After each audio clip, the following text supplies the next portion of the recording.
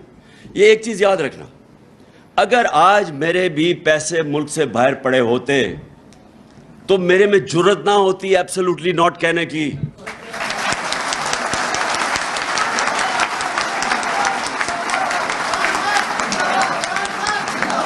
کیونکہ وہ جب چاہے میرے پیسے ضبط کر سکتے ہیں. جب سے وہ روس اور یوکرین کی لڑائی ہے, انہوں نے روسیوں کے پراپرٹیز اثاثے ضبط کرنے شروع کر دیے ہیں. تو ان کو بھی ڈر تھا, کیونکہ ان کے تو یہاں تو کچھ بھی نہیں ان کا پیسہ جو ان کے ملک سے باہر یہ لے کے گئے ہوئے 30 سال میں. ان کو ایسے لوگ چاہیے تھے. اور ان کو کیا چاہیے تھا؟ ان کے اربوں روپے کے کرپشن کے کیسز تھے. شہباز شریف پکڑا جانے والا تھا, اس کے اور اس کے بیٹے نے جیلوں میں جانا تھا ایف آئی اے کے کیس میں, جو مقصود چپڑاسی جدھر 4.25 ارب روپیہ چپڑاسیوں کے نام پہ اور نوکروں کے نام پہ آ رہا تھا, وہ سیدھا کیس میں ان کو سزا ہونے والی تھی. ایف آئی اے کے اوپر اپنے آدمی بٹھا کے وہ کیس ختم کر رہا ہے. نیب کے اوپر اپنا آدمی اٹھا کے 1100 ارب روپے کے کیسز اب ختم ہو رہے ہیں. 200 کیسز ختم ہو چکے ہیں ان کے. ابھی عدالت میں پتا چلا کہ 200 کیسز نیب کے ختم کروا چکے ہیں اپنے. ٹوٹل جو ان کو جو ورتھ ہے کیسز کی وہ 1100 ارب روپے ہے, جو یہ معاف ہوں گے اپنے, جن کو این آر او ملے گا. اور یہ جو این آر او ہے, یہ جو این آر او اب مل رہا ہے, اس سے زیادہ اس ملک سے ظلم نہیں ہو سکتا. کوئی دشمنی نہیں کر سکتا اس ملک سے کہ ایک طرف لوگوں کی کمر توڑ دے مہنگائی میں, ملک کی معیشت نیچے لے آئیں. وہ تو دشمن بھی نہیں کر سکتا. اور ساتھ اربوں روپے کے بڑے بڑے ڈاکوؤں کے کیسز معاف ہو جائیں اور قانون چینج کر دیں. اب قانون اپنی چوری بچانے کے لیے انہوں نے قانون جو بدلے ہیں, میں اس لیے آپ کے سامنے یہ چیزیں رکھ رہا ہوں. اب انہوں نے قانون کیا بنایا ہے کہ اگر میں عمران خان کے کوئی 1 ارب روپیہ باہر پڑا ہوا ہے برطانیہ میں یا اثاثے ہیں اس کے, اور انفارمیشن آ جاتی ہے کہ یہ عمران خان کے ہیں, انہوں نے قانون بنایا ہے کہ وہ عدالت میں ایڈمیسیبل نہیں ہے. وہ ایڈمٹ ہی نہیں کر سکتے عدالت میں. انہوں نے قانون بنا دیا ہے. اور دوسرا, اب یہ آپ سب کے سامنے وہ میں نے کئی دفعہ فلمیں دکھائی ہیں کہ پہلے وہ مریم کہتی ہے جی ہمارے یہ 4 بڑے بڑے محلات لنڈن میں ہمارے نہیں ہیں. میری تو لنڈن چھوڑو, پاکستان میں بھی کوئی پراپرٹی نہیں ہے. اور اس کے بعد جب وہ پینما میں انکشاف ہو جاتا ہے تو 4 سال کے بعد وہی کہتا ہے اس کا بھائی کہ الحمدللہ یہ ہمارے بھی ہیں اور یہ مریم ان کی مالکہ ہے. اب یہ سوال یہ ہے کہ وہ ایڈمٹ کر گیا کہ, اور وہ نواز شریف نے اسمبلی میں ایڈمٹ کیا کہ یہ ہمارے ہیں. تو جب آپ کے ہیں تو بتائیں پیسہ آیا کدھر سے؟ اور وہ کیا کہہ رہا ہے, وہ جج نیب والے سے پوچھ رہا ہے کہ بتائیں جناب آپ بتا سکتے ہیں کہ یہ نواز شریف کا ہے یا نہیں؟ اسے کہا جی میں نہیں بتا سکتا, کیونکہ وہاں بھی میچ تو فکس ہوا تھا, اپنا نیب کا ہیڈ رکھ دیا انہوں نے. اسے کہا جی نہیں میں نہیں بتا سکتا, چلو جی بری ہو گئے. یعنی دنیا میں ایسا مذاق ہوتا ہے کہ ہر پبلک آفس ہولڈر کے لیے ساری دنیا میں قانون ہے. میں اگر پبلک آفس ہولڈر ہوں اور میرے اثاثے میری آمدنی سے زیادہ ہیں تو میری ذمہ داری ہے بتاؤ کہ پیسہ کدھر سے آیا ہے. میں تو پبلک آفس ہولڈر نہیں تھا جب میں کرکٹ کھیلتا تھا, آج سے 35-36 سال پہلے جب میں نے لنڈن میں اپنا فلیٹ لیا تو میں تو پبلک آفس ہولڈر نہیں تھا. میں تو پاکستان کا ٹیکس ریزیڈنٹ نہیں تھا, کیونکہ 6 مہینے میں ادھر کرکٹ کھیلتا تھا, 6 مہینے ٹور کرتا تھا دنیا میں. اس کے باوجود عدالت نے میرے سے جو سوال پوچھا کہ کدھر سے وہ پیسہ آیا, کدھر سے آمدنی, 40 سال پرانے کانٹریکٹ میں نے دکھائے ان کو کہ کدھر سے میرے سے پیسہ آیا. میں نے لنڈن اور وہ فلیٹ بیچ کے پاکستان پیسہ لے کے آیا. یعنی تو میں اس لیے آپ کو کہہ رہا ہوں کہ اگر ایک کرکٹر اپنی ساری source of income money trail دے سکتا ہے تو جو 3 دفعہ ملک کا پرائم منسٹر ہے وہ کیسے نہیں دے سکتا؟ اس کے اوپر تو ذمہ وہ تو سب سے سپریم عہدہ, وہ کیسے نہیں بتا سکتا کہ میری پراپرٹیز باہر کیسی ہے. میری بیٹی, وہ اس کے پاس تو کوئی ذریعہ معاش تھا ہی نہیں کہ وہ اتنے بڑے فلیٹ لے سکتی. تو اس کا مطلب اس کے چوری کے پیسے بیٹی کے نام پہ لے لیا, اور اس کو اگر آپ بری کر دیتے ہیں تو اس کا مطلب کہ وائٹ کالر کرائم کو پاکستان میں آپ پکڑ نہیں سکتے. اس کا مطلب کہ میں بڑا طاقتور چور ہوں اور میں یہاں سے پیسے چوری کرا کے ملک سے باہر بھیج دوں, کوئی مجھے نہیں پکڑ سکے گا.